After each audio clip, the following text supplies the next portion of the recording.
ese primer lugar y ese primer lugar nos ponga en un segundo lugar nuestras propias prioridades. Entonces cada uno de nosotros también podría excusarse y uno lo ha escuchado, ¿no?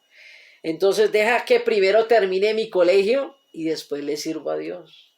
Deja que primero termine mi universidad y después busco de Dios. Deja que primero termine mi casa, compre mi casa, tenga mi apartamento y después sigo al Señor. Deja que primero me pensione y después de que tenga la pensión y tenga lo que necesito y ya tenga mi comodidad y tenga una estabilidad, entonces yo seguiré al Señor. Deja que primero disfrute un poco del mundo y después yo te voy a seguir, Señor. Entonces hay prioridades en la vida de todos los seres humanos en las cuales siempre tenemos la tendencia a postergar la decisión de fe. Deja que primero esto. Deja que primero termine esto, deja que primero haga esto, deja que primero lo otro, deja que primero... No es que Dios esté en contra de que tengamos una casa, pero qué lindo sería que tengamos la casa de la mano con Dios. Dios no se disgusta porque alcancemos metas, sino que Dios se preocupa es que alcancemos las metas y lleguemos solos, lleguemos sin Dios. ¿Qué le pasó al rico insensato? El rico insensato llegó a la meta de tener muchos bienes y muchas cosas para muchos años, pero el problema fue que llegó a esa abundancia económica sin Dios. Y entonces cuando ya quiso disfrutar, porque mire el engaño del pecado y el engaño del mundo, uno podría decir, cuando ya tenga todo resuelto, busco de Dios. Este hombre rico insensato, cuando ya tenía muchos bienes para muchos años y no le cabían en sus graneros, tumbó los que tenía, iba a construir unos más grandes para poder meter todo eso y le dijo a su alma, come, bebe y regocíjate porque muchos bienes tienes para muchos años. ¿Pensó en buscar de Dios? ¿Pensó en servirle a Dios? ¿Pensó en dedicarse a Dios? No, cuando ya tuvo todo eso, pensó en vivir una vida de comodidad, de derroche, de placeres, pero no pensó en seguir al Señor. Y entonces muchos entendemos que, o a veces nos confundimos, entonces Dios no está de acuerdo en que yo pueda tener una casa, o Dios no está de acuerdo en que yo pueda terminar una carrera, o Dios no está de acuerdo en que yo vaya a estudiar, no.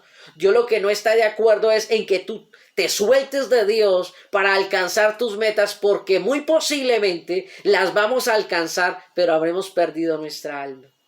Qué lindo sería involucrar a Dios en esas metas, porque el mismo Señor nos dice que el hombre que no provee para su propia casa es peor que un blasfemo y ha negado la fe. Es decir, Dios está de acuerdo en que el hombre sea proveedor y que tenga un trabajo, pero es bueno dejar, Dios no quiere que al entrar a nuestras vidas, nuestras metas buenas que están en esa voluntad de Dios se destruyan o se acaben, sino que involucremos a Dios para que cuando alcancemos las cosas, las alcancemos, cuando lleguemos a esa meta, lleguemos de la mano de Dios, porque si llegamos solos nos vamos a perder. Entonces, qué rico sería, Señor, yo sé que tú no estás en contra de que yo tenga una casa, pero yo la quiero alcanzar de la mano tuya, la quiero alcanzar con tu bendición. Quiero que cuando yo la tenga y la alcance sea porque sé que tú me la has dado y que tú me has bendecido y que esa casa va a ser bendición y que va a haber una familia para que esté en esa casa. Porque a veces llegamos a tener la casa, pero ya cuando llegamos ya no hay familia. Ya cuando llegamos a tener la casa, ya no hay hijos, ya no hay con quién compartirla, ya no hay con quién estar. Y de ahí que se hace tan importante que nosotros no sigamos al Señor añorando. Ay, tan lindo que sería la salvación, tan lindo que es estar en el cielo, tan lindo que sería ver las calles de oro y el mar de cristal, y tan lindo que sería, ver al Señor tal cual como Él es. Todos estamos invitados a esa cena. Pero la pregunta sería, ¿vamos a dejar que nuestras prioridades personales estén por encima de la prioridad de nuestra salvación? Porque todas estas cosas son necesarias, pero no son la prioridad. La prioridad es la salvación. Y cuando nosotros dejamos que la prioridad sea la salvación, yo sé que Dios nos va a ayudar para que esas cosas que necesitamos y que Él sabe que las necesitamos. Qué rico sería que un hijo llegara a ser bachiller, pero de la mano de Dios. Qué rico que fuera que un hijo llegara a la universidad y fuera profesional, pero de la mano de Dios. Pero el ser profesional, alcanzar esa meta, no garantiza que él termine siendo un hombre de bien. Porque en las calles, en el Bronx, hay abogados, o habían, cuando existía el Bronx, habían abogados, habían médicos, habían doctores, habían veterinarios, habían profesores, habían hombres letrados, artistas. Entonces, llegar a esas prioridades o a esas metas personales, dejando a Dios en un segundo plano, implica que sí podemos llegar a conseguir nuestras metas, pero nos vamos a perder al final porque tenemos ricos para con los hombres, pero seremos pobres para con el Señor. Entonces es muy importante que nosotros entendamos eso, porque seguir al Señor no implica solamente decirlo, que rico fuera. Todos tenemos una excusa. Y al final, ¿para quién fue una oportunidad de bendición ir a esta cena? Mire cómo es de gracioso, ¿no? A veces decimos que los ricos tienen más, ¿no? Y eso es un dicho muy popular. Los ricos cada vez más ricos. Sí, son cada vez más ricos, pero cada vez más ocupados en sus cosas y más alejados de Dios. En cambio, los pobres deberíamos ser más sensibles a la invitación que Dios nos está haciendo. O sea, los pobres que vivimos sin comer todo el día, le digan camine que le invito a un almuerzo, pues deberíamos correr más fácil al banquete, ¿no? Entonces, ¿qué dice aquí la escritura en el versículo 21 del Evangelio de San Lucas 14? Dice así: vuelto el siervo hizo saber estas cosas a su señor. Entonces, enojado, el padre de familia dijo a su siervo: ve pronto por las plazas y las calles de la ciudad y trae acá a los pobres, los mancos, los cojos y los ciegos. El hecho de que Dios se tome el trabajo de invitarnos no quiere decir que es que Dios al final se vaya a quedar solo con la cena lista y no haya quien llegue. Invitados hay muchos, pero no a todos Dios les va a insistir. Este pasaje es uno que me parece que es como un misterio, ¿no? Como ahí hay una profundidad que a veces no me gusta explicar porque hay gente que se desanima, pero es una realidad. Aquí hay dos grupos de personas. Los primeros que fueron invitados solamente se les insistió una vez. En cambio, los segundos que fueron invitados se les forzó a entrar. Y es algo tremendo porque todos van a ser invitados y este evangelio será predicado a toda criatura. Pero no todos serán forzados. Y si tú en este momento estás en una tormenta siguiendo al Señor, posiblemente es porque estás siendo forzado a entrar. Y es bueno que Dios mande esa razón. Qué rico que Dios se interese en que nosotros, aunque sea por fuerza, entremos al reino de los cielos. Y no nos quedemos con los primeros. Sí, ahorita no necesito. Los primeros no necesitaban, en primera instancia no necesitaban una cena porque el que tenía para comprar una finca, pues tenía para darse la gran cena que quisiera. El que tenía para comprar una yunta de bueyes, pues era un gran agrónomo, era un gran agrícola, él no necesitaba una comida porque él se podía dar la comida que quisiera, ¿sí? El que estaba recién casado, pues hombre, estaba en la dote, tenía eso para casarse había que tener plática, porque no es como hoy en día, ¿sí? Creo que el domingo lo comenté un poco, cuando se habla del desposorio, se dan 6 meses, 8 meses o un año después del desposorio, después del matrimonio legal, antes de la consumación del matrimonio, sexualmente se daba ese lapso de tiempo, 6 meses, 8 meses o un año. Primera razón, para saber la pureza de la esposa, si estaba virgen y si no tenía por ahí el paquete chileno o estuviera en embarazo. Y la segunda razón era porque ese era el tiempo que el marido tenía para darle una casa a su esposa recién casada, ¿no? No era llevársela a la casa de su papá o su mamá, sino que era el tiempo para que él pudiera construir su casa y ofrecerle a su esposa y a su hogar una vivienda separado de su papá y de su mamá, ¿no? Entonces casarse implicaba tener recursos. Entonces tampoco como que le afanaba mucho esa gran cena, pues los matrimonios se caracterizaban por grandes banquetes que duraban hasta 7, 15 días, ¿no? Pero aquí hay algo interesante con el otro grupo, ¿no? Vuelto el siervo hizo saber esta cosa a su señor, entonces enojado el padre de familia dijo a su siervo, a Dios le molesta inclusive que le digan que no. Y eso implica que el invitado no tiene nada que hacer, solamente ir a disfrutar. Pero sin embargo se da el lujo de decirle al Señor que no. Pero entonces el Señor molesto, ¿qué hizo? Dijo a su siervo, ve pronto por las plazas y las calles de la ciudad y trae acá a los pobres, los mancos, los ciegos y los cojos y los ciegos. Ustedes recordarán que al lugar santísimo no podía entrar cosa imperfecta, ni cojos, ni mancos, ni ciegos, ni absolutamente nada. Ustedes recordarán que para el servicio de Dios tampoco se admitía personas imperfectas. Estamos hablando de personas. Dios no aceptaba un tuerto, no aceptaba un manco, no aceptaba un cojo para su servicio. Tenía que ser físicamente perfecto. Y para la expiación, pues mucho más, ¿no? Un animal sin defecto. Pero aquí el Señor manda a pedir todo lo defectuoso, hermanos. A todo lo defectuoso, a todo lo que parece desechado.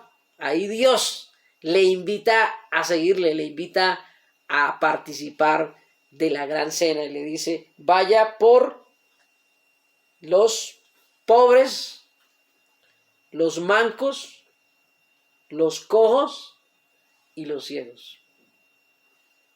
Entonces, eso implica que el Señor fue y nos llamó. Usted y yo estamos metidos entre esos cojos.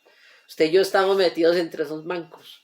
Usted y yo estamos metidos entre esos pobres y estamos metidos entre esos ciegos. Pero tenemos una gran bendición, hermano. Fuimos como la segunda opción aparentemente, pero tenemos una ventaja, ¿no? Y uno podría decir, bueno, y esos cojos, esos mancos, esos ciegos, yo creo que esos también dicen, hombre, comida gratis, vamos todos. Y eso si uno hace en los almacenes de cadena, cuando reparten cosas, degustaciones gratis, uno se pasea por ahí a ver si le regalan algo, aunque no va a comprar nada, pues cuánto más, usted pobre y lo invitan a una cena, ¿sí? Usted cojo, usted manco, usted ciego y le dicen, hay una cena especial para usted, se pega ese viaje, ¿no? Usted dice, listo, ¿qué hay que hacer? Pantier es tarde. Pero, sin embargo, también dentro de los cojos, los mancos y los ciegos hay gente que se rehúsa a seguir el llamado de Dios. Dice acá, versículo 22, y dijo el siervo, Señor, se ha hecho como mandaste y aún hay lugar.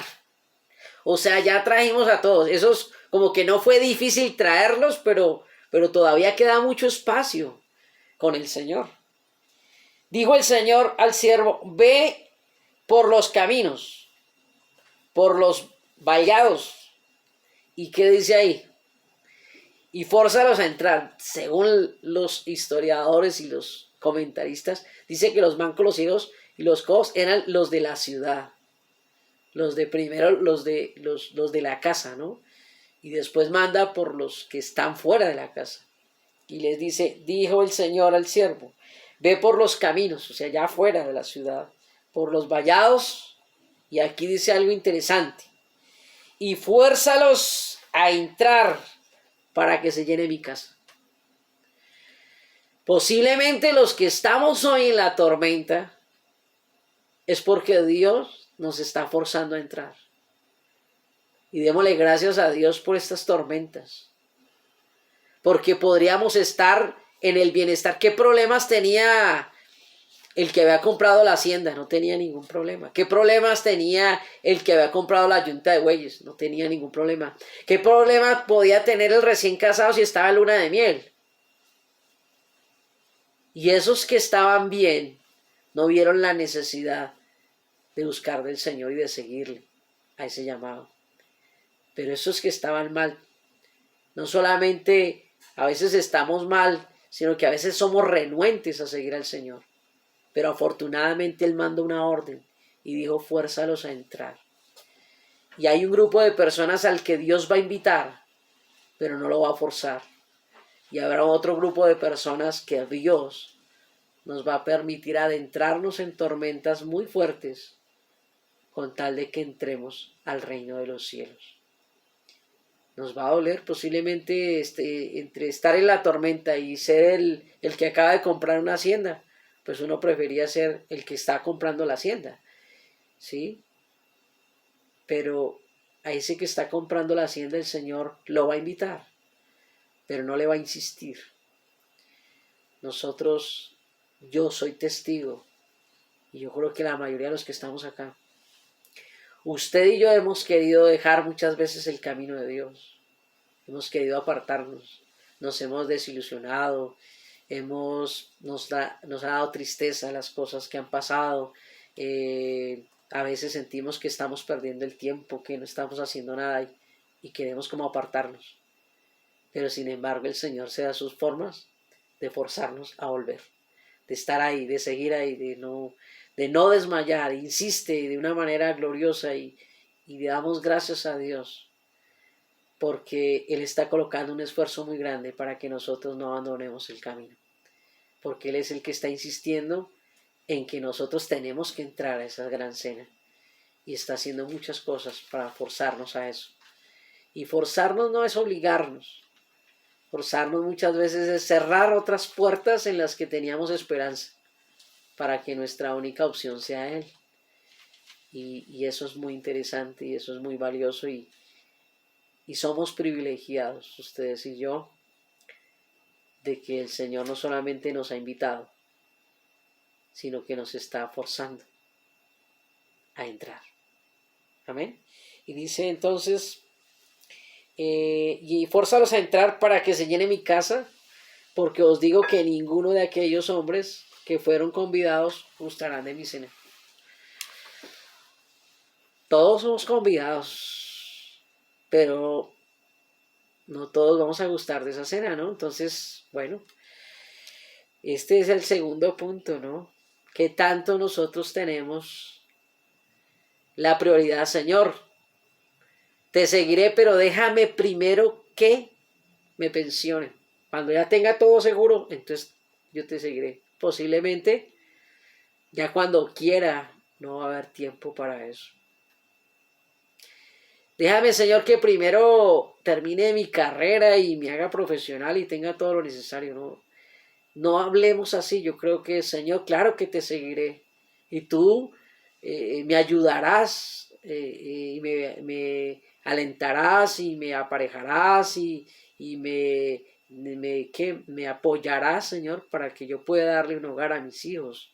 Y me darás esa casa que necesito, pero yo lo quiero hacer de la mano contigo.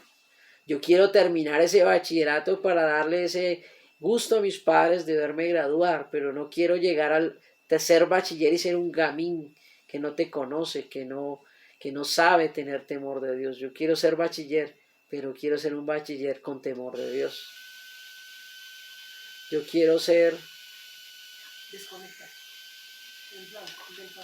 Perdón. Allá. Entonces, es saber decir eso, ¿no?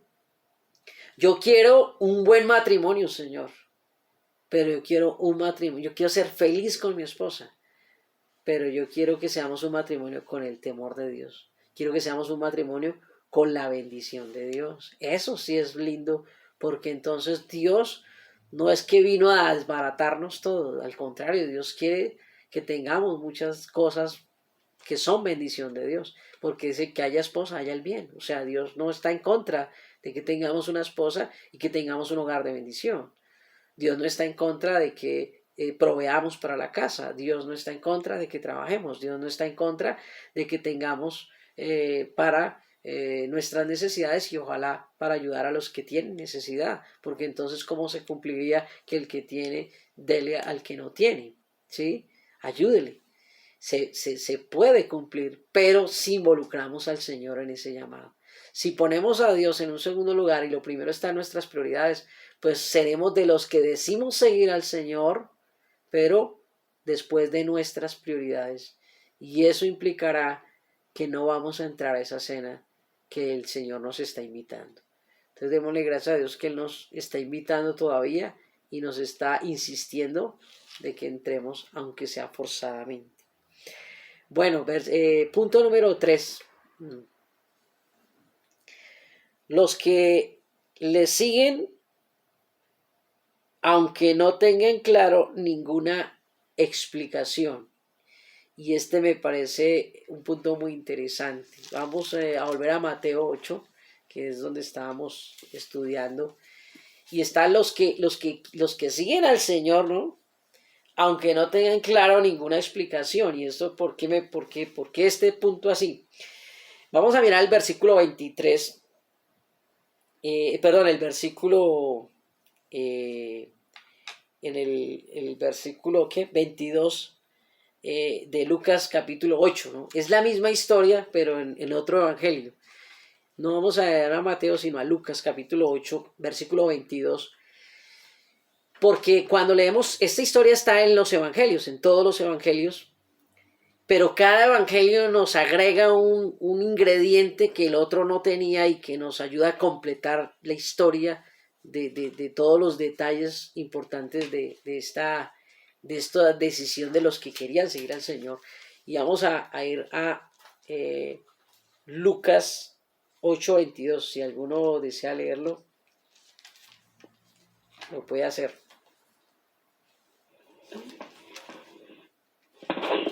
Amén, pastor. Bien, pues, hermanita Belén.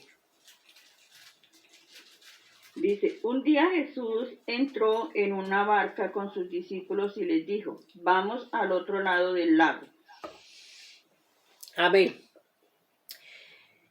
Aquí encontramos una bonita oportunidad donde el Señor Jesucristo invita a sus discípulos a seguirle, sin tener claro el por qué ni el para qué. No había, en el contexto que estamos mirando de esos pasajes, no había una razón clara de por qué ir al otro lado, por qué entrar en el mar o por qué desplazarse, ¿no? No había esa explicación aparente que diera motivo de que el Señor tuviera que ir allá. Sin embargo, Él les dice, camine, vamos, ¿no? Me hace acordar de una señora que en la célula de Mochuelo me decía, mire, se toma algo, pastor, mire. Entonces uno me hacía risa porque esa es una expresión muy paisa.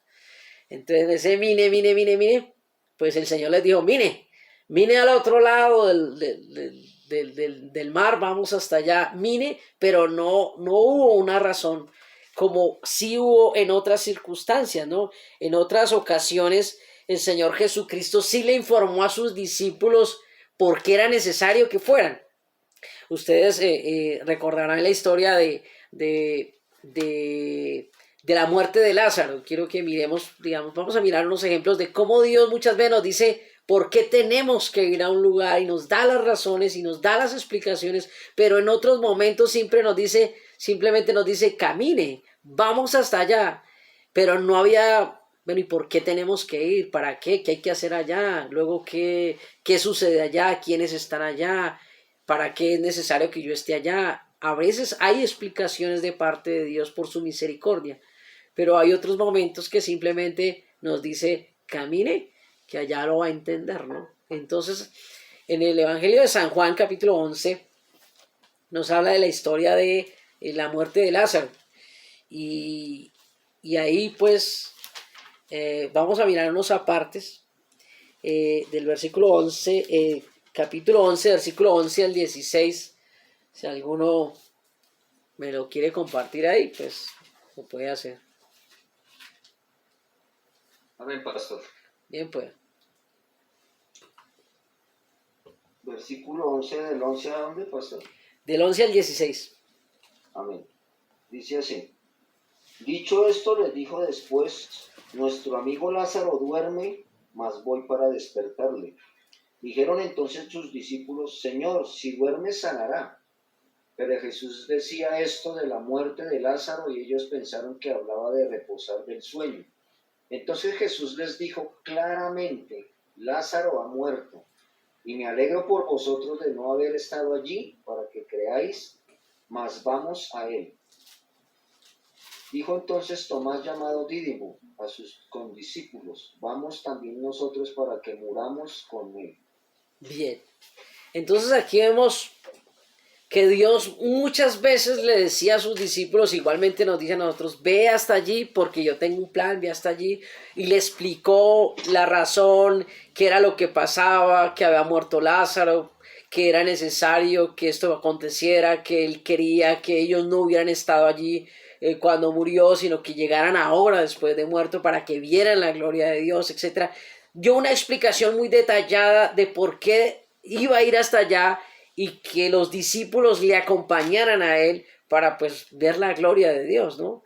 En otras ocasiones, no voy a leer todos los pasajes, pero hay otras oportunidades cuando se fue a hacer la gran cena, la última cena. El Señor Jesucristo también, cuando ellos le preguntaron: Señor, ¿y a dónde vamos a cenar? ¿Dónde vamos a hacer la cena? El Señor les dijo dónde tenían que ir, con quién se tenían que encontrar, qué señales habrían del lugar, todos los preparativos. Les indicó todo lo que había que hacer para que ellos lo hicieran, ¿sí?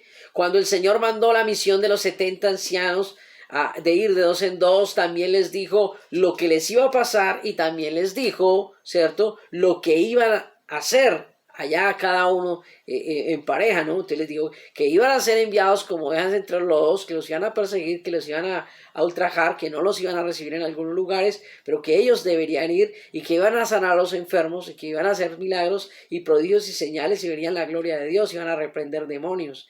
Tenían claro por qué deberían ir y para qué tendrían que estar allá, ¿cierto?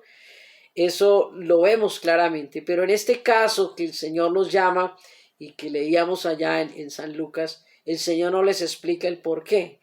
Muchas veces el Señor nos adentra en alta mar, porque era ir a alta mar, donde no es fácil encontrar orilla, donde las aguas son profundas y donde la barca no deja rastro. Es decir, no hay un camino aparente. Allí es donde se forman los verdaderos discípulos. Aunque no estén claras las razones, el Señor sabe lo que está haciendo. A veces hay que aprender para obedecer y a veces hay que obedecer para entender. Entonces, muchas veces nosotros decimos: Señor, es que cuando yo entienda lo voy a hacer. Pero si no entiendo, no lo hago. Y Dios no siempre tiene un patrón. Y habrá cosas que nos va a enseñar para obedecer. Y habrá cosas que hay que obedecer para después entender. Y este llamado del Señor Jesús, este llamado especial que le hizo a los discípulos: vamos, subámonos a la barca y vamos hasta el otro lado, era un llamado a una tormenta. Era un llamado a una tempestad bien tremenda que muy seguramente, si les dice antes, seguro que no se suben a la barca. Lo tenían que entender y lo tenían que aprender montados en la barca. Era en alta mar que teníamos que aprender, y creo que cada uno de nosotros nos subimos en esta barca con el Señor, pero el Señor nos va a llevar a lo más profundo del mar. Y allá va a formar discípulos, y lo que hoy en día estamos viviendo es precisamente eso. Dios nos está formando como verdaderos discípulos del Señor Jesucristo, donde no hay hombre en el que podamos ser ayudados. Es Dios mismo el que está dirigiendo la barca, aunque parece que la barca vaya a la deriva. Dios tiene el control de esa barca, amén. Y entonces es muy, muy hermoso ver esto, y vamos a entrar en lo más profundo de este llamamiento a seguir a Dios en la tormenta, en medio de la tormenta. Y quiero que vayamos al punto número 4. Los que le seguimos montándonos en la barca, ¿no? Los que seguimos a Jesús montados en la barca. Ese es el punto número 4. Entonces todos los demás querían seguirlo, dijeron seguirlo, pero nadie se montaba en esa barca. El Señor nos ha llamado a nosotros a seguirlo, pero no de palabra, a seguirlo no a la distancia, a seguirlo no con binoculares, sino a seguirlo montados en la barca, amén. Y por eso quiero que miremos el versículo Mateo, regresemos a Mateo 8, versículo 23 al 27, y voy a leer nuevamente esta historia. Y dice así: Jesús calma la tempestad. Entrando él en la barca, sus discípulos le siguieron, o sea, entraron también en la barca. No era otra barca aparte de la del Señor, era en la misma barca con el Señor. Y aquí que se levantó en el mar una tempestad tan grande que las olas cubrían la barca, pero él dormía. Y vinieron sus discípulos y le despertaron diciendo: Señor, sálvanos que perecemos. Y él les dijo: ¿por qué teméis, hombres de poca fe? Entonces levantándose reprendió a los vientos y al mar, y se hizo grande bonanza. Y los hombres se maravillaron diciendo: ¿qué hombre es este que aún los vientos y la mar le obedecen? Qué tremenda es esta historia. ¿Por qué, hermanos? Porque nosotros estamos siguiendo al Señor en la tormenta. Seguir al Señor en medio de la tormenta no es fácil. Y por eso fue importante que nos podríamos hacer algunas preguntas valiosas que enriquecen este pasaje. ¿Sí? Si Dios se le hubiera ocurrido decirle que lo siguieran en la barca y hubiese una tormenta y los vientos estuvieran recios, muy seguramente pues le decimos: Señor, espere que se calme el mar, porque no es prudente subir en una situación como estas. Recordemos que estamos hablando de personas que eran conocedoras del mar y pescadores de bastante recorrido, que tenían experiencia en las aguas. Entonces, podríamos hacernos la siguiente pregunta que nos cabe a nosotros: ¿qué pasaría si desde la orilla pudiésemos ver todo lo que le está pasando a los que se subieron en la barca con Jesús? Vamos a poner el ejemplo. Vamos a ponernos todos ahí en la película. Vino el escriba que quería seguir al Señor, pero parece que no lo siguió, porque el Señor le dijo que las zorras tenían guarida y las aves tenían nido, pero no tenía donde recostar la cabeza. Vino otro y le dijo: Señor, deja que primero entierre a mi padre y luego te seguiré. Y luego vinieron los discípulos y el Señor le dijo: caminen, súbanse, y se subieron. Vamos a suponer que esos dos, podría ser cualquiera de nosotros, se quedó y no se subió a la barca, y desde la orilla, seguro, en tierra firme, donde las aguas no lo van a tocar a usted se queda mirando la barca, y la barca parece que se va a hundir. La barca parece que se va a anegar en el agua y va a ser destruida, y que usted alcanza a escuchar los gritos de las personas que dicen: sálvanos, ayúdanos, y desesperados no saben qué hacer.